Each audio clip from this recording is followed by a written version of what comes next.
Fala agora sobre café aqui no Agricultura BR e nós vamos trazer a análise do Itaú BBA, que vai trazer um resumo daquilo que nós temos falado já aqui no Agricultura BR já há alguns meses. Primeiro, a safra 2020-2021 no Brasil, ela é de bienalidade negativa, é o primeiro ponto. Segundo, as áreas de produção sofreram demais com a seca. Isso reduz a produtividade.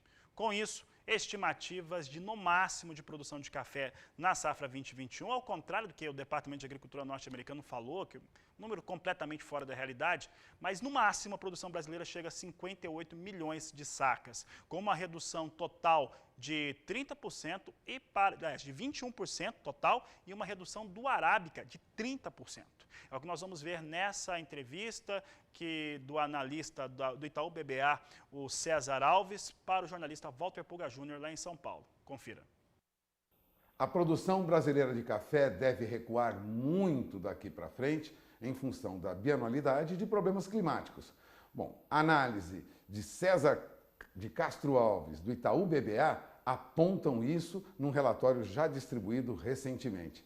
Obrigado mais uma vez por ter atendido o nosso convite, César. Vamos explicar quais são os números que vocês apuraram em relação ao café. Nós vamos produzir muito menos no ano que vem?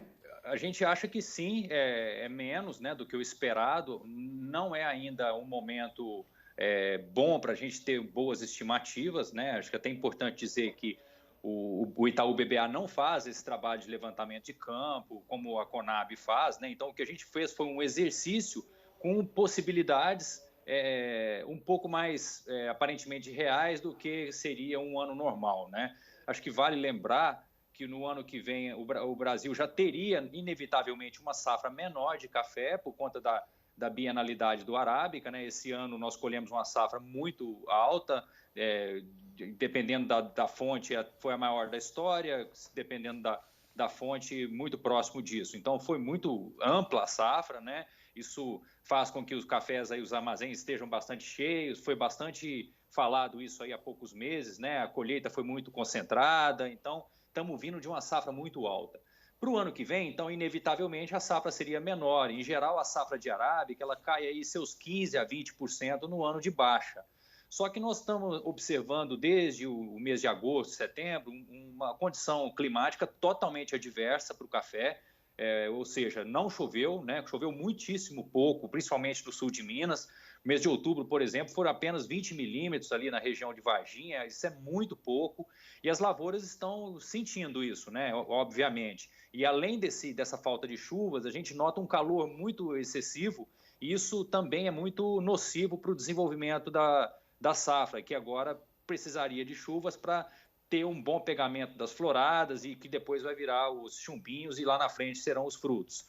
Então a gente já começa essa leitura da safra do ano que vem, né? O café sempre trabalha olhando para 12 meses à frente, porque essa nossa safra ampla que nós colhemos, ela já é passado, né? Nós vamos escoar ela agora, vamos exportar, os números serão bons, mas a gente já está olhando para o próximo ano e o que a consequência do nosso a conclusão desse estudo que nós fizemos é que a gente tem um superávit esse ano no mundo, né, de cafés, arábica e conilon, robusta, da ordem de 10 milhões de sacas, e o ano que vem a gente já teria esses 10 milhões transformando em algo como 1 milhão de déficit, alguma coisa assim, se a produção de arábica brasileira, que é quem faz a diferença no balanço, cair aí seus 20%. Só que vai ser mais que isso, a gente acredita que vai ser mais. Então, esse quanto mais é muito difícil a gente saber. Então, nós fizemos uma simulação colocando 30% de quebra, que é um número bem forte, na minha opinião, tá, Puga? Eu não tenho a convicção de que esse número já está definido.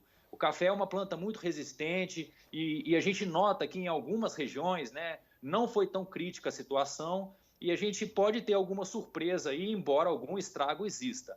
Então, quando a gente faz a conta com essa simulação de 30% de quebra no arábica, né, o normal deveria ser uns 20%, isso significa que esse déficit global, que poderia ser de 1 milhão, 2 milhões de sacas, ele vai para próximo de 6, 7.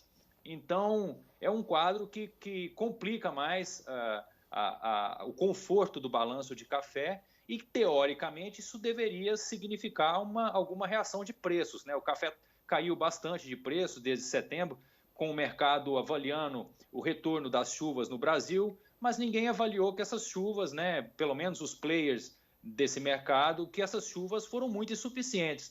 Então, os fundos venderam muito as posições compradas que tinham, né, já praticamente estão quase zerado na posição líquida. Então, a gente acha que ficou um pouco descolado isso, né? A gente está vendo um quadro bem mais preocupante para o ano que vem e o mercado não está precificando isso até o momento. Então, teoricamente, na hora que isso ficar mais claro, né, se a gente não for aqui, vamos dizer assim, traído pelo clima, né?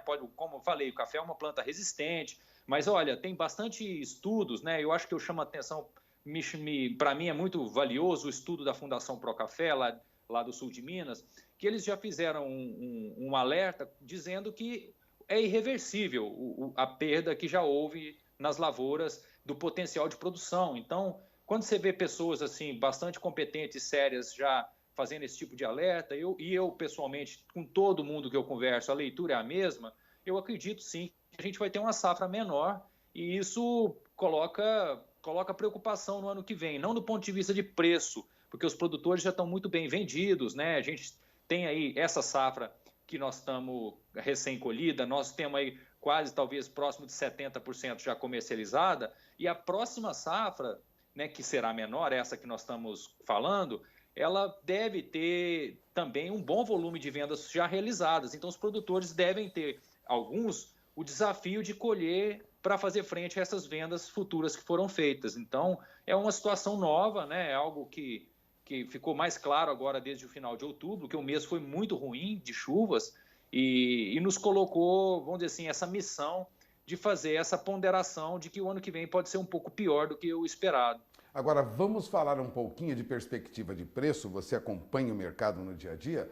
Há analistas já apontando que o café poderia sair dessa faixa de $1,06, $1,07, $1,04, para até $1,30 por libra peso. Você considera isso exagerado ou factível?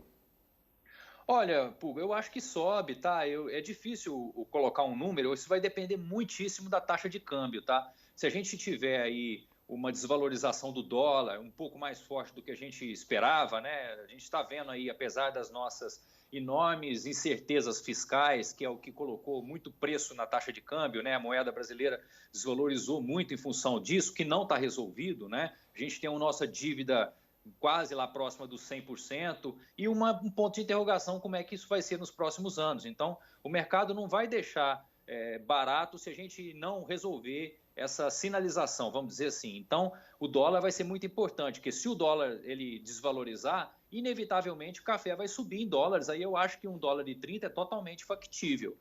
Agora, se o câmbio permanecer como está, a gente teria que ver essa alta em Nova York ocorrer totalmente em cima dos fundamentos. E eu tenho dúvida se o mercado já lê isso agora, mais em curto prazo, né, antes do final do ano, sendo que só em janeiro, né, talvez fevereiro, que a gente vai conseguir ter uma leitura melhor do que vai ser essa safra.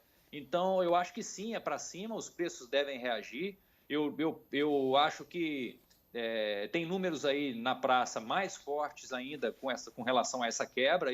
Eu não compro um cenário de uma quebra no Arábica maior que 30%, em princípio, tá? Para mim não está claro, e acho que os preços devem subir sim, mas vai depender muito da taxa de câmbio, né? Se a gente tiver essa questão nossa fiscal voltando a gerar preocupação aqui e sobrepondo essa queda do dólar lá fora, né? Que o dólar está perdendo valor em relação a várias moedas, e se isso sobrepor, e eu acho que pode acontecer, tá? Porque é um ponto muito importante essa questão fiscal nossa, e isso está totalmente em aberto, né? A gente não está vendo um claro encaminhamento disso e isso coloca pressão no câmbio, né? Então, eu acho que sim, é para cima as cotações, mas vai depender muito de até que ponto, né, o dólar vai desvalorizar e quando ele desvaloriza, sobe imediatamente em Nova York. Então, se o dólar não desvalorizar, Nova York tem que subir só apoiada nos fundamentos, que eu acho que existem, né? Está claro que a gente vai ter um problema no ano que vem, mas não sei se o mercado todo já lê isso agora. Novamente, os fundos saíram muito, né, da posição comprada, que detinham, né, 30 até 50 mil contratos alguns meses atrás, hoje é praticamente zero, 5 mil contratos comprados. Então tem espaço aí para eles voltarem Lembrando que todas as commodities, né, não todas, mas a maioria, né, o açúcar, a soja, o milho, elas estão bastante compradas, né, por suas próprias razões, mas também por essa questão macro, que é o dólar desvalorizando, e aí o dinheiro, a liquidez flui para as commodities. Bom, você acaba de ouvir César de Castro Alves, analista do Itaú BBA. Mercado de café tende mesmo a uma alta, mas essa situação está amarrada ao câmbio e, lógico, à quebra da estimativa de safra que foi elaborada em meses anteriores diante de problemas climáticos aí.